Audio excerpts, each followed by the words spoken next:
আমার মা অনেক বড় অভিনেত্রী, অনেক বড় মিথ্যাবাদী।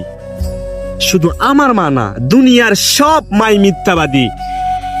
ছোটবেলায় যদি কোনো অপরাধ করতাম, সে আমারে অনেক সুন্দর কইরা ডাকতো, আয় তোরে আমি কিছু কমো না। যেই কাছে যাইতাম আর আমারে সর থাপ্পড় মারতো। আমি ভাবতাম কি অভিনয় রে ভাই। তার অভিনয় ভুলে আমি তার কাছে গেলাম, সে আমারে সর থাপ্পড় মারলো। কিন্তু এখন বুঝি রে ভাই, তার সর থাপ্পড়ে কতটা ভালোবাসা মিশে আছে। সংসারে অভাব দেখলেই সে বলতো আমার খিদে নেই, আমি খাবো না।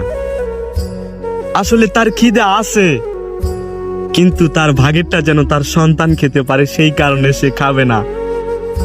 সে যদি খায় তার সন্তানের ভাগটা কমে যাবে, সেই কারণে খাবে না।